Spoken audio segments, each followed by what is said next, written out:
Hi friends, இந்த வீடியோவில் நான் எதை பற்றி சொல்ல போகிறேன்னா, இன்னிலேருந்து எல்லோரும் குரூப் 4 கவுன்சிலிங் நடக்க போகுது. அங்கே என்னென்ன நடக்கும், எப்படிலாம் அந்த கவுன்சிலிங் ப்ரொசீஜர் இருக்கும் அப்படின்றத நான் போன வருஷம் எக்ஸ்பீரியன்ஸ் பண்ணேன். கிட்டத்தட்ட ஒரு 4 வருஷமாக ட்ரை பண்ணி அந்த எக்ஸ்பீரியன்ஸை நான் போன வருஷம்தான் கற்றுக்கிட்டேன். அதை பற்றி தான் நான் இப்போ உங்கள்கிட்டலாம் ஷேர் பண்ணிக்கலான்னு நினைக்கிறேன்.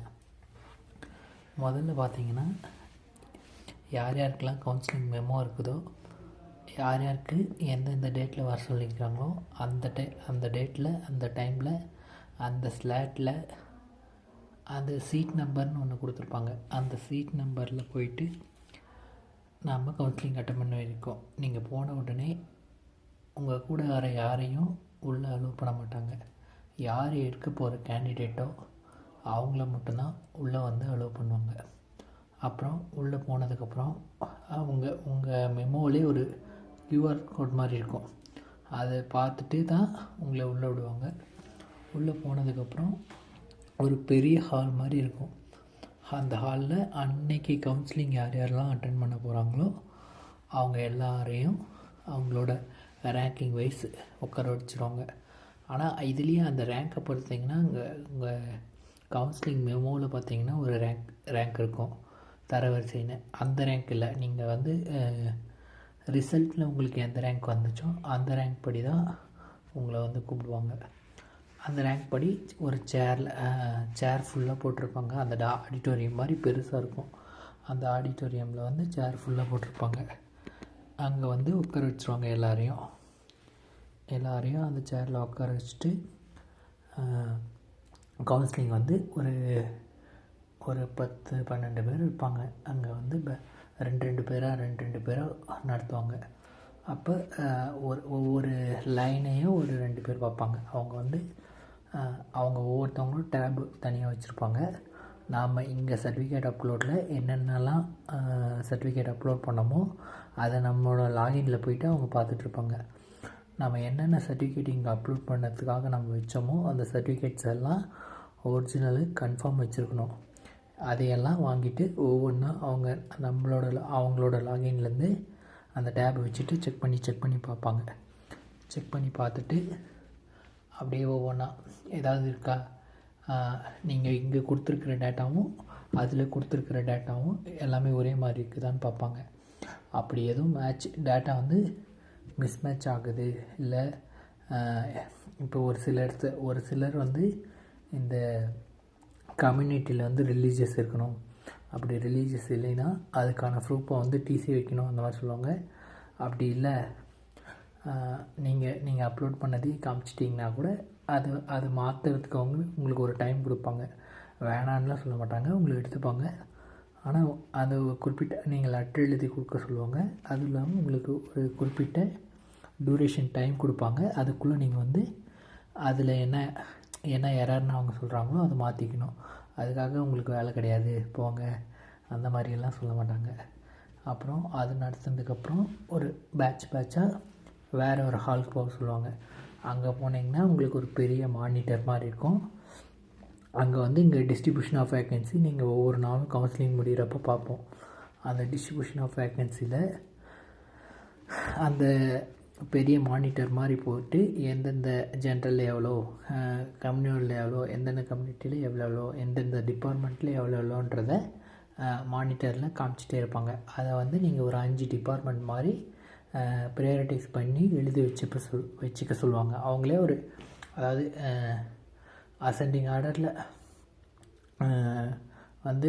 டிசெண்டிங் ஆர்டரில் நீங்கள் எது முதல்ல எடுக்கணும்னு நினைக்கிறீங்க, அப்புறம்னு ஒரு டிசெண்டிங் ஆர்டரில் ஒரு 5 டிபார்ட்மெண்ட்டை செலக்ட் பண்ணி வச்சுக்க சொல்லுவாங்க.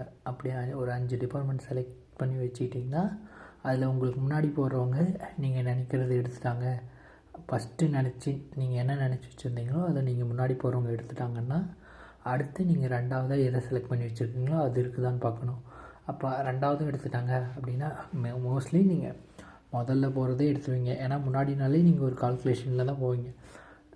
நம்ம போகிறதுக்கு கவுன்சிலிங் போகிறதுக்கு முன்னாடி நாள் ஒரு கவுன்சிலிங்லாம் முடிஞ்சு ஒரு லிஸ்ட் விடுவாங்க. கம்யூனல் வைஸும் டிபார்ட்மெண்ட் வைஸும் வேக்கன்சி லிஸ்ட் விடுவாங்க. அந்த வேக்கன்சி லிஸ்ட்டை செக் பண்ணிவிட்டு அன்றைக்கி நைட்டு கவுன்சிலிங் போகிறதுக்கு முன்னாடியே நீங்கள் அந்த 5 டிபார்ட்மெண்ட்டை செலக்ட் பண்ணி வச்சுக்கோங்க. அப்போ தான் அங்கே போய் ஒரு ப்ரெஷர் இருக்கும். அப்போ வந்து நம்ம கரெக்டாக செலக்ட் பண்ண முடியும். அங்கே போய் நீங்கள் செலக்ட் பண்ணிங்கன்னா அப்போ நம்மளால் கரெக்டாக செலக்ட் பண்ண முடியாது. ஏதோ ஒன்று கிடச்சா ஓகே அந்த மாதிரி ஒரு மைண்ட் செட்டில் நம்ம எடுத்துகிட்டு வந்துடுவோம். நீங்கள் முன்னாடியே எல்லாத்தையும் கேட்டு எந்தெந்த டிபார்ட்மெண்ட்டில் எப்படி மோஸ்ட்லி எல்லா டிபார்ட்மெண்ட்லேயும் வேலைலாம் ஒரே மாதிரி தான் இருக்கும். எல்லாமே வந்து ஈஸியாக இருக்கும், இந்த டிபார்ட்மெண்ட் கஷ்டமாக இருக்கும் அப்படிலாம் சொல்லுவாங்க. ஆனால் எல்லா டிபார்ட்மெண்ட்டுமே கிட்டத்தட்ட வேலைன்னா வேலை இருக்கும். ஒரு சில அதாவது இப்போ காலேஜ் எஜுகேஷன், ஸ்கூல் எஜுகேஷன்லாம் காலேஜில் ஒர்க் பண்ணுறீங்க, அதாவது காலேஜ் ஆஃபீஸில் ஒர்க் பண்ணுறீங்கன்னா ஒரு 5 மணிக்கு வர மாதிரி இருக்கும். ஸ்கூல்லனா நீங்கள் ஸ்கூல்ஸில் ஒர்க் பண்ணுறீங்கன்னா ஒரு 4 மணி ஸ்கூல் டைமிங்கில் இருக்கும். மற்றபடி அதுக்கே ரீஜனல் ஆஃபீஸ்லாம் இருக்கும். அதுலலாம் நம்ம ஒர்க் பண்ணுறோன்னா அதுலேயும் ஆஃபீஸ் டைமிங் என்னவோ ஆஃபீஸ் டைமிங்கை தாண்டியும் கிட்டத்தட்ட 8 மணி அந்த மாதிரி வரையும் ஒர்க் பண்ணுறதில்ல. ரெவன்யூலாம் நைட்டு கூட ஒர்க் பண்ண வேண்டிய நேரம்லாம் வரும். அது எந்த டிபார்ட்மெண்ட் எடுத்தாலும் வேலைன்றது இருக்கும். இந்த டிபார்ட்மெண்ட் ஈஸியாக இருக்கும், இந்த டிபார்ட்மெண்ட் கஷ்டமாக இருக்கும் அப்படின்றதெல்லாம் இல்லை. ஆனால் இது எப்படி சொல்லுவாங்கன்னா டிஸ்ட்ரிக்ட் சீனியாரிட்டி, ஸ்டேட் சீனியாரிட்டின்னு 2 வகையாக இருக்கும். அதில் டிஸ்ட்ரிக்ட் சீனியாரிட்டின்னு எடுத்திங்கன்னா அந்த டிஸ்ட்ரிக்குள்ளார இப்போ ஏதோ ஒரு டிஸ்ட்ரிக்டில் நீங்கள் இருக்கிறீங்க, தமிழ்நாட்டில் ஏதோ ஒரு டிஸ்ட்ரிக்டில் இருக்கீங்களா, அந்த டிஸ்ட்ரிக்டில் இருக்கிற டிஸ்ட்ரிக்ட் சீனியாரிட்டி போஸ்ட்டை நீங்கள் எடுத்துட்டிங்கன்னா அந்த டிஸ்ட்ரிக்டில் நீங்கள் கடைசியால் அந்த மாதிரி இருப்பீங்க. அப்போ அந்த டிஸ்ட்ரிக்டில் இருக்கிறவங்களுக்கெல்லாம் ப்ரமோஷன் கிடைச்சதுக்கப்புறம் உங்களுக்கு கிடைக்கும். இதே நீங்கள் ஸ்டேட் சீனியாரிட்டி அந்த மாதிரி எடுத்துட்டிங்கன்னா ஸ்டேட் ஃபுல்லாக இருக்கிறவங்க உங்களுக்கு முன்னாடி எவ்வளோ பேர் இருக்கிறாங்களோ அவங்களுக்கு ப்ரமோஷன் கிடச்சிட்டு தான் உங்களுக்கு ப்ரமோஷன் கிடைக்கும். அதனால தான் டிஸ்ட்ரிக்ட் சீனியாரிட்டியை நிறைய பேர் ப்ரிஃபரன்ஸாக கொடுப்பாங்க. ஸ்டேட் சீனியாரிட்டியை அந்தளவுக்கு ப்ரிஃபர் பண்ண மாட்டாங்க. ஆனால் வேலைன்னு பார்த்தா எல்லா டிபார்ட்மெண்ட்டும் கிட்டத்தட்ட ஒரே மாதிரி தான் இருக்கும். ஒரு சில டிபார்ட்மெண்ட்ஸை பொறுத்த வரையும் அதான் டிஸ்ட்ரிக்ட் சீனியாரிட்டியில் வரும்.